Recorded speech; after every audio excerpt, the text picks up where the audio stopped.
മഹാലക്ഷ്മി സീരിയലിൻ്റെ പുതിയൊരു റിവ്യൂയിലേക്ക് എല്ലാ കൂട്ടുകാർക്കും സ്വാഗതം. ഭഗവതിയോട് പ്രാർത്ഥിച്ച് പുറത്തിറങ്ങുന്ന മഹാലക്ഷ്മി ആണെങ്കിൽ ആ അമ്മയെ കാണുമ്പോൾ പറയുന്നുണ്ട്, ഞാൻ കാണുന്നില്ലെന്ന് വിചാരിച്ചിരിക്കുകയായിരുന്നു. അപ്പോഴേക്കും അമ്മ എൻ്റെ മുന്നിൽ പ്രത്യക്ഷപ്പെട്ടല്ലോ എന്നെല്ലാം മഹാലക്ഷ്മി പറയുമ്പോൾ അമ്മ പറയുന്നുണ്ട്, അമ്മമാർ അങ്ങനെയാണല്ലോ, മക്കൾ വിളിച്ചു കഴിഞ്ഞാൽ വെളിപ്പുറത്താണെന്നെല്ലാം പറയുന്നു. ഓണത്തിന് ശേഷം അമ്മയെ കണ്ടിട്ടില്ലല്ലോ എന്നെല്ലാം പറയും. അമ്മ പറയുന്നു, ഓണത്തിനും ശേഷവും അതിന് മുൻപും നമ്മൾ കുറച്ച് നാളായി കണ്ടിട്ടെന്നെല്ലാം പറയുന്നുണ്ട്. എങ്ങനെയാ കാണുന്നത്, ആ സമയത്തെല്ലാം പ്രേതക്കളിയല്ലേ എന്നെല്ലാം പറയുമ്പം മഹാലക്ഷ്മി ഞെട്ടി നിൽക്കണം. അമ്മ ഇതെല്ലാം എങ്ങനെ അറിഞ്ഞു?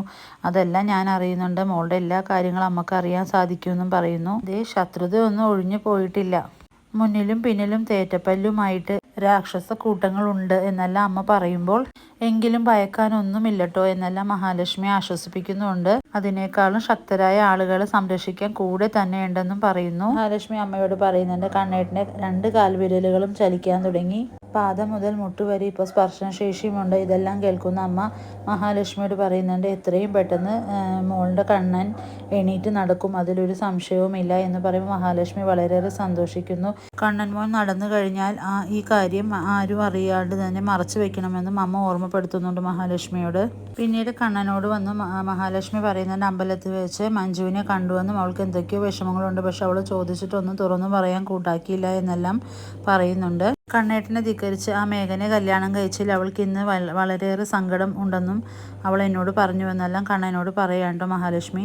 കണ്ണൻ പറയുന്നുണ്ട്, അവൾ വീട്ടിൽ വന്നപ്പോൾ തന്നെ എനിക്കതെല്ലാം തോന്നിയിരുന്നു മഹി, മേഘനെ കല്യാണം കഴിച്ചതുകൊണ്ട് അവൾക്കൊരു സങ്കടവും വരാൻ പാടില്ല എന്ന് കണ്ണൻ പറയുന്നു. സമയമാവട്ടെ, അവൾക്ക് വേണ്ടതെല്ലാം ഞാൻ കൊടുത്തിരിക്കുമെന്നും കണ്ണൻ പറയുന്നു. തുടർന്ന് കണ്ണൻ മഹാലക്ഷ്മിയോട് പറയുന്നുണ്ട്, താൻ എത്രയും പെട്ടെന്ന് കൺസ്ട്രക്ഷൻ സൈറ്റിലോട്ട് പോകണം, ഉണ്ണിയും അമ്മാവനും ഒക്കെ അവിടെ കാണും.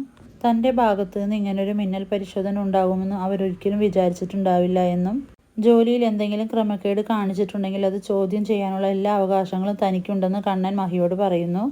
തുടർന്ന് മഹിയാണെങ്കിൽ ഫയലുകളെല്ലാം എടുത്ത് അവിടേക്ക് ചെല്ലുന്നുണ്ട്. കൂടെ എല്ലാ സഹായത്തിനും ബാലചന്ദ്രൻ സാറും കൂടെയുണ്ട്.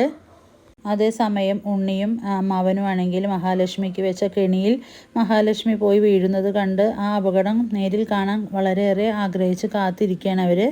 പിന്നീട് മേഘനാഥൻ വാമദേവനെ ഫോണിൽ വിളിക്കുന്നുണ്ട്, എന്തായി അച്ഛ അവിടുത്തെ കാര്യങ്ങളെന്ന് അന്വേഷിക്കുന്നു. ഇവിടെ എല്ലാം സെറ്റാണ് മേഘ, ഇനി ഇര വന്ന് ആ കെണിയിൽ വീണാൽ മാത്രം മതി എന്നെല്ലാം പറയുകയാണ് വാമദേവൻ. വാമൻ പറയുന്നുണ്ട്, നീ സമാധാനമായിട്ടിരിക്കെ, എന്തായാലും ഇപ്രാവശ്യം നമ്മൾ വിചാരിച്ചതുപോലെ കാര്യങ്ങളെല്ലാം നടക്കും, ഞാനെല്ലാം നടന്നതിന് ശേഷം നിന്നെ വിളിച്ചറിയിക്കുക എന്ന് പറഞ്ഞ് ഫോൺ വയ്ക്കുന്നുണ്ട്.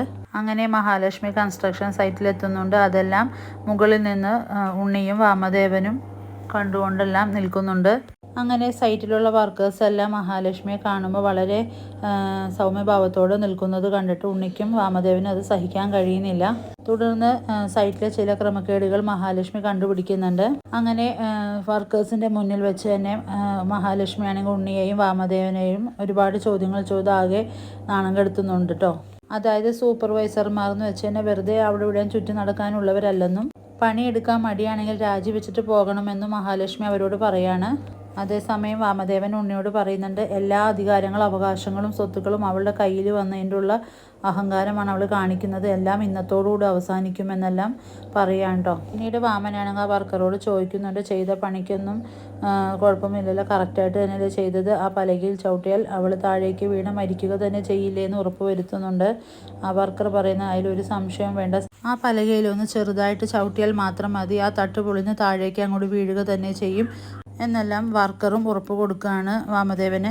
ഇത് കേൾക്കുന്ന ഉണ്ണിയും വാമദേവനും വളരെയേറെ സന്തോഷിക്കുന്നുണ്ട്. എന്നാൽ അവിടെ സംഭവിക്കുന്നത് മറ്റൊന്നാണ്. മഹാലക്ഷ്മി ആ തട്ടിൽ ചവിട്ടാണ്ട് മറ്റൊരു തട്ടിൽക്കാണ് കാലെടുത്ത് വയ്ക്കുന്നത്. അങ്ങനെ ഇവർ വിചാരിച്ച എല്ലാ പ്ലാനുകളും ഇതോടുകൂടി തകരുകയും ചെയ്യുന്നു. നമുക്ക് കാത്തിരുന്ന് കാണാം. വീഡിയോസ് എല്ലാം ഇഷ്ടമാവുകയാണെങ്കിൽ ലൈക്ക് ചെയ്യുക, സബ്സ്ക്രൈബ് ചെയ്യുക.